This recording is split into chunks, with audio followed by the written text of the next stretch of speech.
Ilahana, ya ilahana, yassir lana umurana. Ilahana, ya ilahana, min dinina wa dunyana. Ada banyak cara untuk melemahkan kaum muslim. Yang paling efektif pada masa kini adalah lewat pemikiran yang diwakili oleh fun, food, fashion. Bukan pada fisiknya, tapi pada pemikirannya. Karena dengan mudah seseorang bisa dikendalikan pemikirannya tatkala bentuk-bentuk fisiknya sudah bisa diterima. Misalnya, pada food. Tidak jarang muslim yang taat mengabaikannya, apalagi muslim yang masih awam dengan syariat. Asal nggak ada babinya, asal tidak mengandung babi, dianggap sudah halal. Padahal haram itu bukan hanya babi, tapi bisa jadi bahan-bahan lain seperti khamr, pengembang roti atau kue, atau bahkan kuas makanan yang sudah terkontaminasi dengan bahan-bahan yang haram. Nah, jadi jangan buru-buru pengen mencoba bila melihat makanan-makanan dan cemilan yang lucu dan menggemaskan mata. Apalagi makanan itu diimpor dari negeri yang tidak akrab dengan aturan Islam. Mending kita buat sendiri makanan-makanannya. Ya, hitung-hitung persiapan buat jadi ibu rumah tangga. Karena yang kita buat sendiri, tentu kita lebih bisa menjamin kehalalannya. Karena halal itu berkah.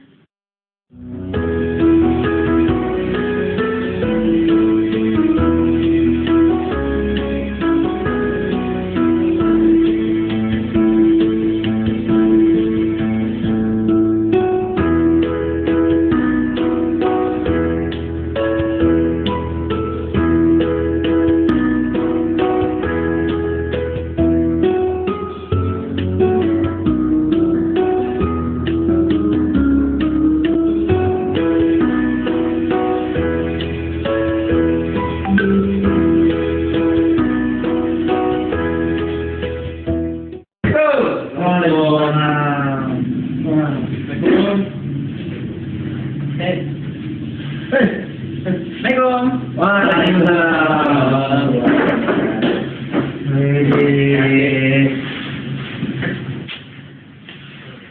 Ini kayaknya kalian mau makan beda-beda nih.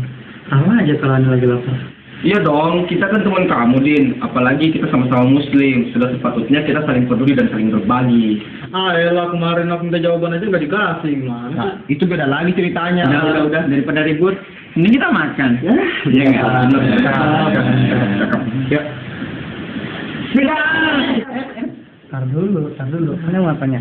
Ente belinya di mana? Terus ini dagingnya apa? Oh, jadi kemarin nih ya, adik aku baik banget. Kemarin adik aku tuh ngasih coba ke aku. Ngasih, kakak ini ada daging ini enak, spesial katanya. Jadi tuh ceritanya gini.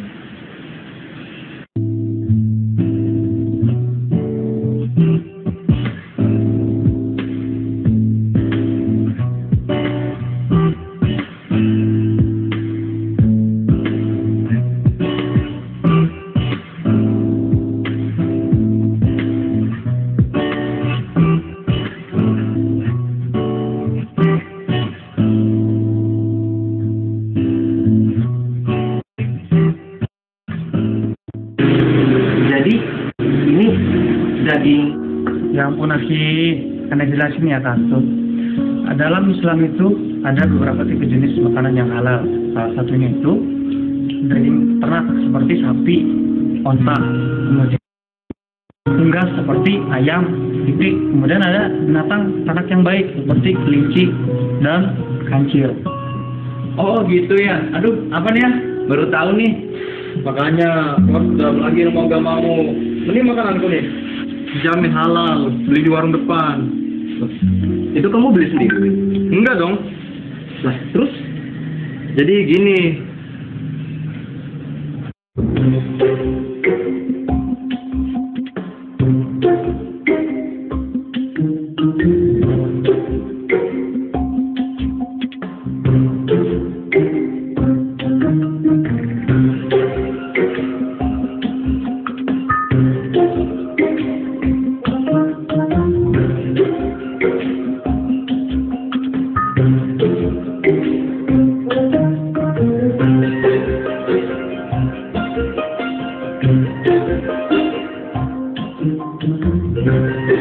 Wi, pantas saja kamu bisa beli. Hantu mencuri. Dengar ya, Wi. Dalam Islam itu diajarkan bagaimana cara kita mendapatkan makanan itu. Apakah dengan cara yang baik atau dengan cara yang buruk. Nah, yang antum lakuin itu sudah jelas salah. Karena antum mengambil hak orang lain. Dan sudah jelas bahwa makanan itu haram. Mending jangan mencuri, mending masak nih sendiri kayak aku nih. Emang makanan kamu ini masakan sendiri? Jelas, aku mah paling anti itu ngambil hak orang lain. Mending masak sendiri, selain lebih praktis, lebih hemat dan lebih sehat. Dan tentunya Tunggu dulu. Antum masaknya gimana?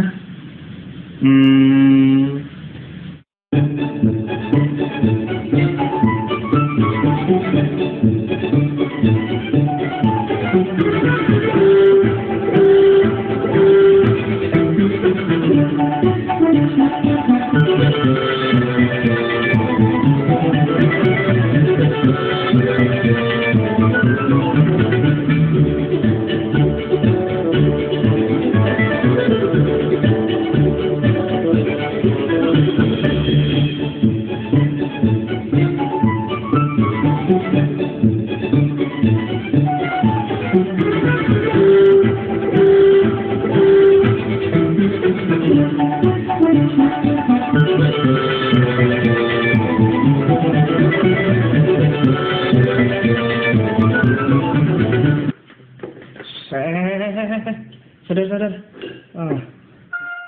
Ya ampun, Pik. Udah kasihan kan sama ayam itu? Ngapain dipikirin? Toh harus dibunuh dulu kan ayamnya supaya mati, terus bisa dimasak deh. Oke, gini sih. Dalam Islam juga diajarkan bagaimana cara penyembelihan yang baik dan syar'i.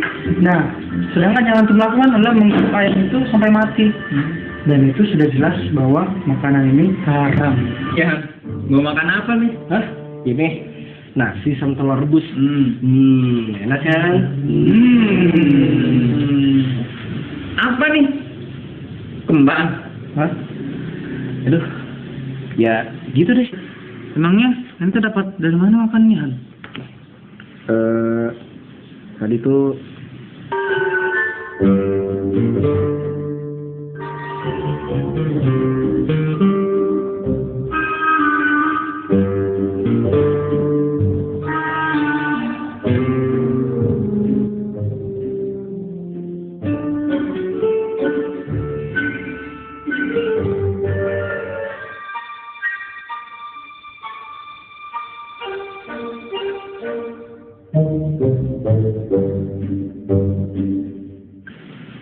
Ya ampun, Han. Kesem banget dah.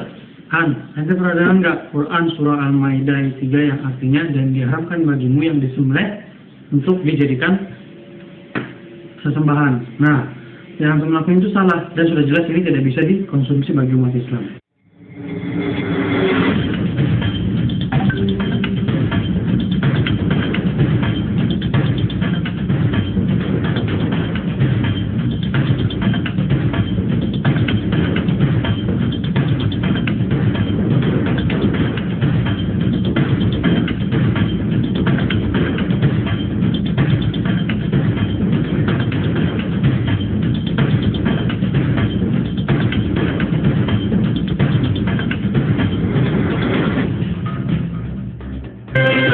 Nah, dalam segmen ini akan dipaparkan fakta sains yang mendukung alasan diharamkannya konsumsi daging babi. Ini membuktikan bahwa Allah memiliki maksud terbaik bagi hambanya dengan mengharamkan hewan ini.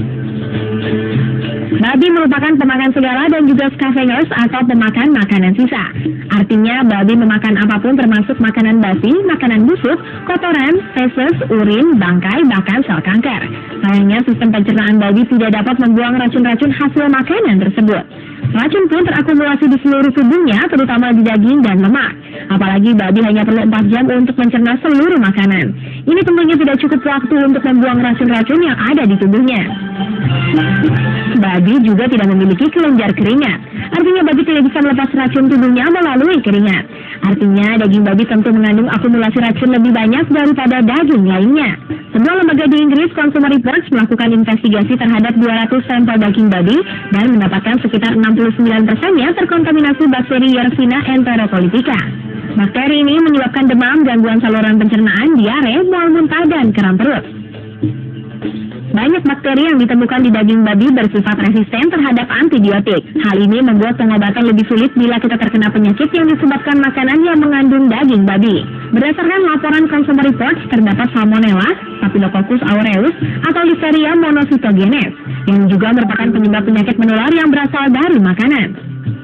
Babi adalah kontainer atau tempat penampung penyakit. Babi merupakan inang bagi banyak parasit, virus, dan organisme lain yang dapat ditularkan ke manusia. Salah satunya Taenia solium, cacing parasit usus yang dapat menginfeksi usus dan membuat kita kehilangan nafsu makan. Ada pula meningovirus yang dapat menyebabkan demam, menggigil, kulit kemerahan, sakit kepala, dan berkeringat dingin. Babi juga menularkan virus kudis, tuberkulosis, juga hepatitis. Belum lagi, babi merupakan karier virus flu burung atau avian influenza dan flu babi atau swine influenza. Di dalam tubuh babi, virus avian influenza atau H1N1 dan H2N1 yang semula tidak ganas bermutasi menjadi H1N1 atau H5N1 yang ganas, mematikan dan menular ke manusia. Meskipun empuk dan terkesan lezat, namun karena banyak mengandung lemak, daging babi sulit dicerna. Akibatnya nutrien atau zat gizi tidak dapat dimanfaatkan tubuh. Selain itu, menurut Profesor Malbandos yang juga penulis buku Adaptive Psychology on Mammals and Birds, juga menyebutkan bahwa kantung urin babi lebih sering bocor sehingga urin babi merembes ke dalam daging.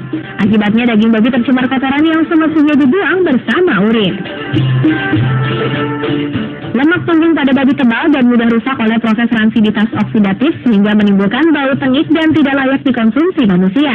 Lemak babi menurut para ilmuwan berperan juga dalam penularan berbagai macam penyakit seperti pengerasan urat nadi, naiknya tekanan darah, nyeri dada yang mencengkeram, serta radang sendi pada sendi-sendi tubuh. Mayoritas bagian tubuh babi adalah lemak. Konsumsinya menyebabkan peningkatan kolesterol tubuh dan memperlambat proses penguraian protein dalam tubuh. Penelitian ilmiah di Cina dan Swedia menyebutkan bahwa daging babi merupakan penyebab utama kanker anus dan usus besar. Ini disebabkan parasit yang dibawa babi dapat tetap hidup di saluran pencernaan kita, salah satunya benih-benih cacing pita dan Thrasenia molipita. Virus dan parasit menggerogoti kesehatan saluran pencernaan, membuat radang hingga menjadi kanker. DNA babi mirip dengan manusia, itulah mengapa babi seringkali dijadikan objek penelitian sebagai permodelan manusia. Materi genetiknya memiliki kemiripan lebih dari 80%, meski ekspresi gennya memiliki perbedaan tingkat. Adanya hewan ini membuat dunia penelitian lebih besar berkembang. Penelitian demi kemaslahatan manusia pun semakin banyak menggunakan babi sebagai permodelan. Namun dampak negatifnya adalah sifat buruk babi diyakini dapat menular ke manusia. Beberapa sifat buruk babi misalnya binatang paling rakus, kotor, dan jorok di kelasnya. Kemudian kerakusannya tidak tertandingi hewan lain seperti suka memakan bangkai dan kotorannya sendiri, bahkan kotoran manusia pun dimakan. Babi sangat suka berada di tempat yang basah dan kotor. Untuk memuaskan sifat rakusnya, bila tidak ada lagi yang dimakan, ia muntahkan isi perutnya lalu dimakan kembali. Lebih lanjut, kadang ia mengencing pakannya terlebih dahulu sebelum dimakan.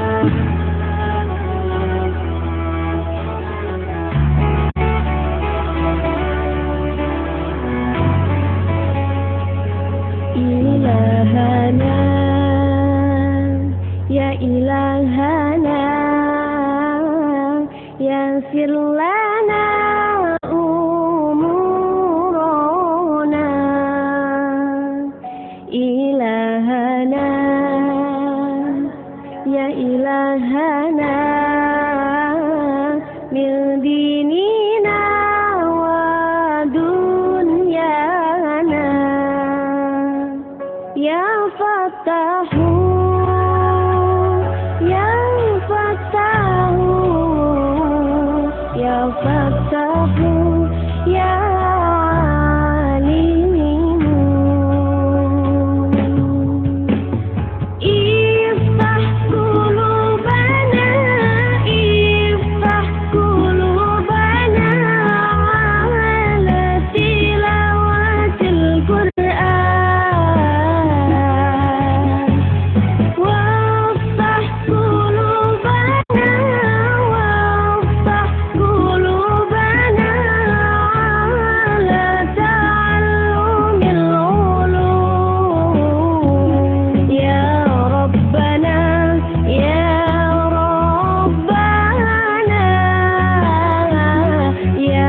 Fattahu ya alimu.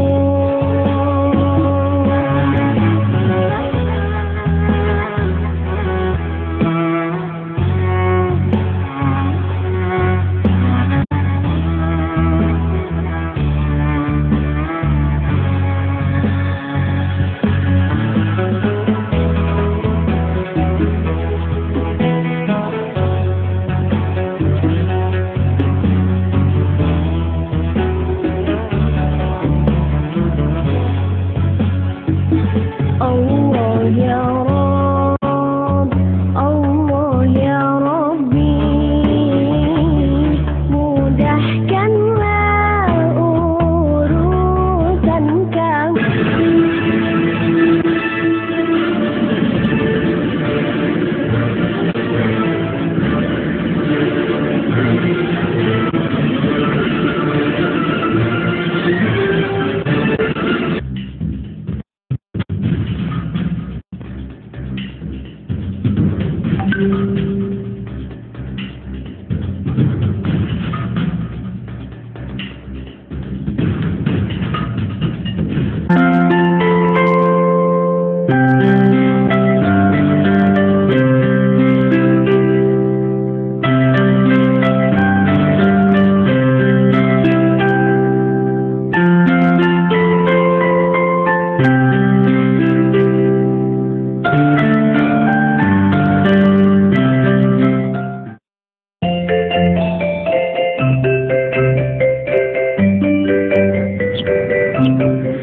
Sekarang kita makan yuk, sama-sama.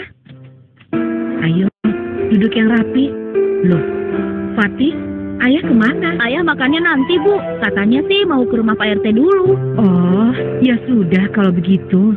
Sekarang kita makan bersama ya. Nah, ini dia saatnya.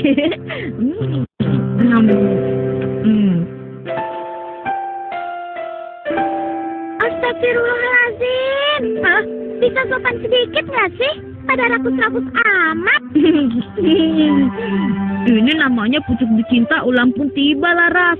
Yang ditunggu-tunggu akhirnya datang juga. Makan, makan. Ih, jorok. Makan sambil ngomong. Muncrat-muncrat tuh. Garing. Dodi, ayo kita balapan. Oke. Hei, jangan lupa berdoa. Ya. Sudah terlanjur, Fatih.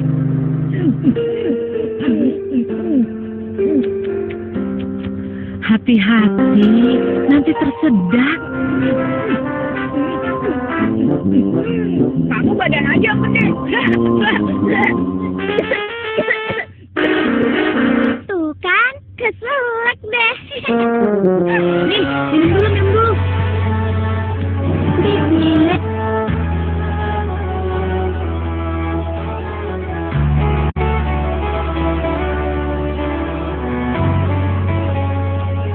Ilahana, ya ilahana, yaghfir lana umurana. Ilahana, ya ilahana, min dinina wa dunyana. Ya Fatah